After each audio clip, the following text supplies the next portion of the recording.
Russia dropped beavers from airplanes, with parachutes, into the frozen wilderness of Siberia. And somehow, against all odds, it worked.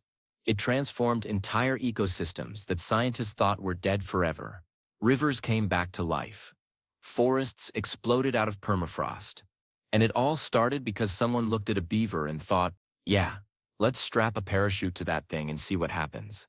Sound insane? Welcome to Soviet wildlife management. But before you write this off as just another Cold War experiment gone surprisingly right, here's the kicker. Those beavers are still out there. Still building. Still flooding. And they're rewriting the rules about what's possible in the world's harshest environments. So how does a rodent with oversized teeth become the architect of ecological resurrection? Keep watching and find out. The Soviet Union wasn't exactly known for its gentle approach to nature. This was a country that tried to reverse entire rivers, drain seas, and generally treated the natural world like a massive construction project that just needed the right amount of explosives and determination. So when Soviet ecologists decided they had a beaver problem in the 1940s, you'd expect the solution to involve, well, more explosives. But here's where it gets weird. They didn't have too many beavers. They had too few, way too few. By the early 20th century, hunting had nearly wiped out the Eurasian beaver across Russia. We're talking about a population that had crashed from millions to maybe 1,200 individuals scattered across the entire country. 1,200. In the largest country on Earth. That's not a population. That's a rounding error. Instead, they'd created a catastrophe they didn't even know existed yet. Because beavers, those buck-toothed engineers that everyone thinks are just building cute little lodges, they're actually keystone species. Remove them from an ecosystem, and the whole thing starts to collapse. Slowly at first, then all at once. See, beavers don't just build dams for fun. They're creating wetlands. Those wetlands filter water, store carbon, prevent flooding downstream, create habitat for hundreds of other species, and basically act as the kidneys of the landscape.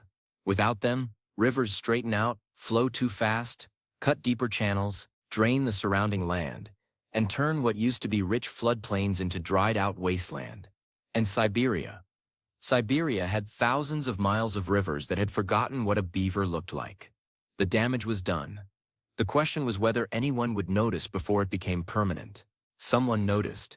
In 1946, a Soviet ecologist named Lavrov looked at the empty rivers of Kamchatka, the Kola Peninsula, and western Siberia, and had an idea that was either brilliant or completely unhinged. Maybe both. He wanted to bring beavers back. All of them. Everywhere. Restock the entire country with beavers and let them do what beavers do best. Flood things. But there was a problem. Several problems, actually. First, you can't exactly herd beavers onto a train. They're not cooperative animals. They bite. Hard. Their teeth can literally chew through trees. Now imagine trying to wrangle a couple hundred angry beavers into crates and shipping them across thousands of miles of Soviet infrastructure. The logistics alone would make a seasoned military planner weep. Second, most of the places that needed beavers were completely inaccessible. We're talking about regions where there are no roads, no towns, nothing but frozen tundra, taiga forest, and rivers that spend half the year locked under 3 feet of ice. Getting scientists to these places was hard enough.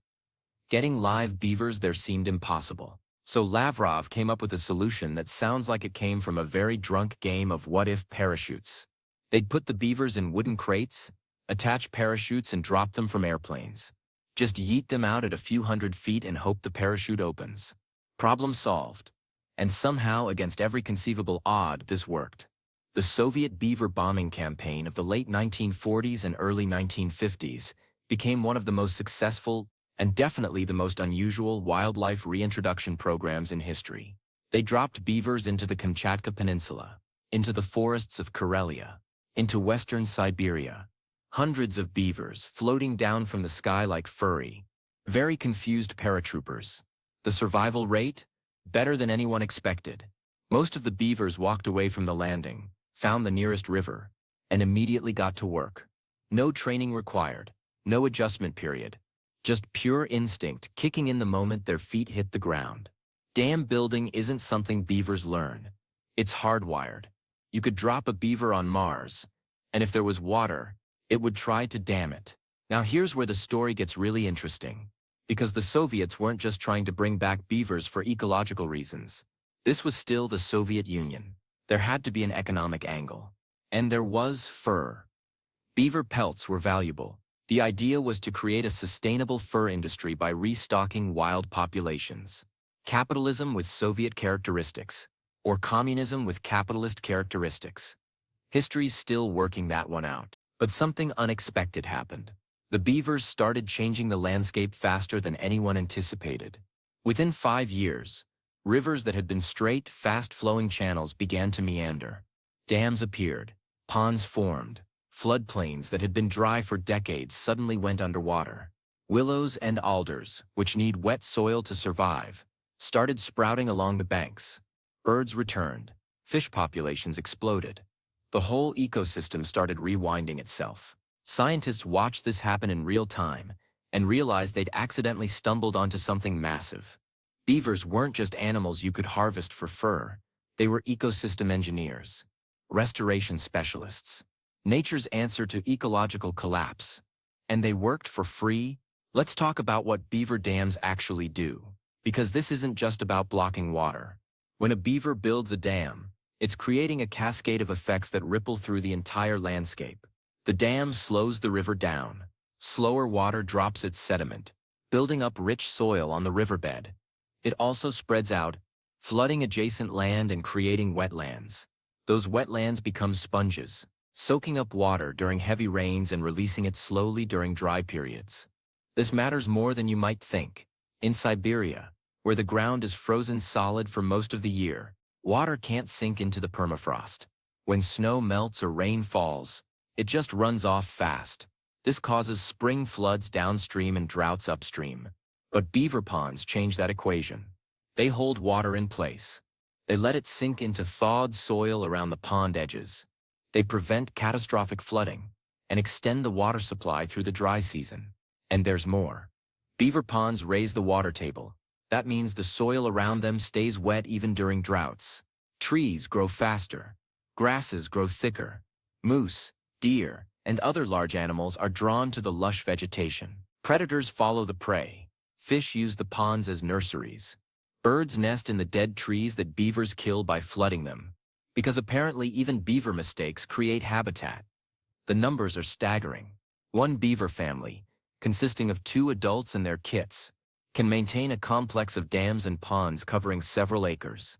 Over a lifetime, one family might modify several miles of river. Multiply that by thousands of beavers dropped across Siberia, and you're looking at a landscape-scale transformation. The Soviet beaver bombing didn't just bring back a species. It rebooted entire watersheds. By the 1960s, the beaver population in Russia had exploded, from 1,200 individuals to over 60,000. By the 1980s, there were hundreds of thousands. Today, there are over 700,000 Eurasian beavers across Russia. That's not just a recovery. That's a renaissance. The Soviet Union collapsed, but the beavers kept building. But not everyone was happy about this. Farmers started complaining. The beavers were flooding agricultural land. Roads got washed out when beaver dams backed up culverts. In some places, the beavers were too successful. They'd created so many wetlands that forests couldn't grow. The landscape went from one extreme to the other, then too wet. This is where the story gets complicated. Because beaver restoration isn't a simple good news story. Unintended consequences, and the fact that nature doesn't care about human timelines or preferences. The beavers were doing exactly what beavers do. The problem was that humans had spent centuries adapting to a landscape without beavers. Suddenly asking them to readjust was a hard sell. Researchers studying beaver ponds in Siberia found that they were storing massive amounts of carbon. Wetlands are carbon sinks. They lock carbon in soggy, oxygen-poor sediments where it can't decompose and release CO2. Every beaver pond was a tiny climate solution, multiplied by thousands. Not enough to stop climate change by itself, but enough to matter on a regional scale. Then there was the fire issue. Siberia burns. Massive wildfires tear through the taiga, consuming millions of acres. But beaver ponds act as fire breaks. The wet vegetation around them doesn't burn as easily. The ponds themselves provide water for firefighting efforts. The wetlands become refuges where life can restart. Seeds germinate in the damp soil. Animals return to the reliable water source. The forest regenerates around the ponds faster than in drier areas. Climate change is making this even more important. Siberia is warming twice as fast as the global average. Permafrost is melting. Rivers are drying up. Forests are becoming tinderboxes. And in the middle of all this chaos, beavers are creating oases of stability. Their dams hold water that would otherwise evaporate or run off. Their wetlands keep the land moist and fire-resistant. They're accidentally climate-proofing the landscape, one dam at a time. Scientists are now looking at beavers as a restoration tool. Not just in Russia, but globally. There's a whole field called process-based restoration that basically means letting nature do the work instead of humans micromanaging every detail. And beavers are the poster child for this approach. You don't need to dig ponds or plant wetland vegetation or install irrigation systems. You just need to bring back the beavers and get out of the way. This is happening in places you wouldn't expect. England, which hunted beavers to extinction 400 years ago, is bringing them back. Small populations have been reintroduced in Scotland, Devon, and other areas. The results mirror what happened in Siberia. Rivers slow down. Wetlands appear. Biodiversity increases. Flood risk downstream decreases, because the beaver dams catch and hold stormwater. The same story is playing out in parts of the United States, where beavers were nearly wiped out during the fur trade era. States like Washington and Oregon are now partnering with beavers, sometimes even relocating problem beavers from urban areas to degraded streams in the mountains. The beavers get to build without annoying humans, and the streams get restored for free. Win-win. But let's get back to Russia. Because the Soviet beaver story isn't just about ecological restoration. It's about what happens when humans make a decision, for better or worse, and then have to live with the consequences for decades. The Soviets created a beaver problem by hunting them to near extinction. Then they created a solution by literally throwing beavers at the problem.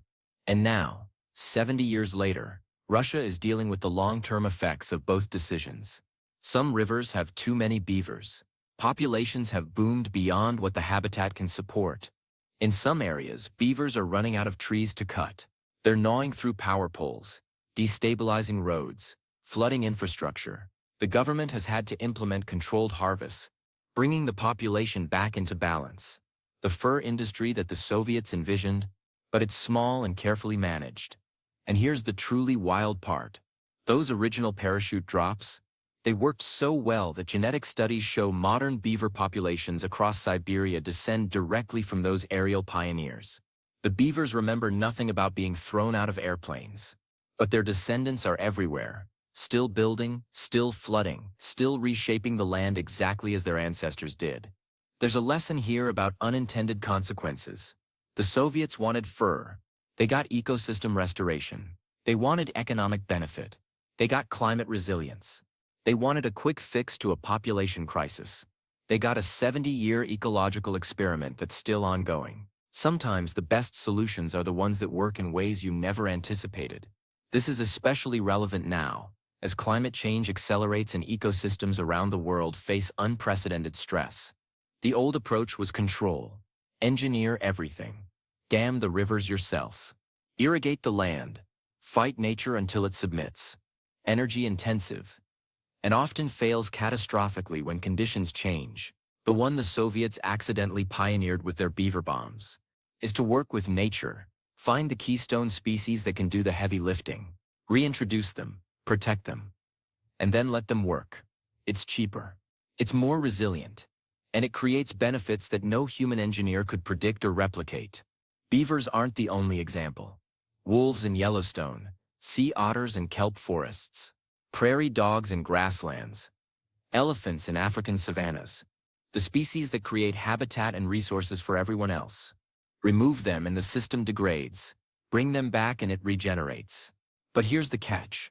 This only works if humans can tolerate the mess. Because beavers are messy.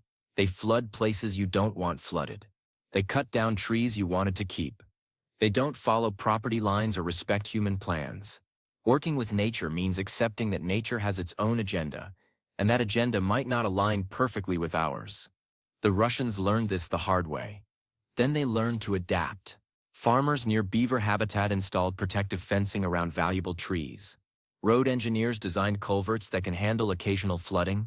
Communities learned to see beaver ponds not as problems but as features, attracting ecotourism and providing recreational fishing. The floodplains that reappeared after decades of absence, they're now some of the most biodiverse habitats in Siberia. The rivers that beavers restored are cleaner, healthier, more resilient to droughts and floods. And all it took was dropping some parachuting rodents into the wilderness and trusting them to do what millions of years of evolution designed them to do. So the next time someone tells you a problem is too big to solve, remember the Soviet beaver bombs. Remember that sometimes the best solutions sound absolutely ridiculous. Remember that nature, given half a chance, is shockingly good at fixing itself. And remember that the rodents we underestimate might just be the engineers we desperately need. Thanks for watching. If you want more stories about ecosystems doing impossible things, hit that subscribe button. And if you're ever in Siberia and see a beaver, maybe give it a nod. Its grandparents were war heroes. Sort of.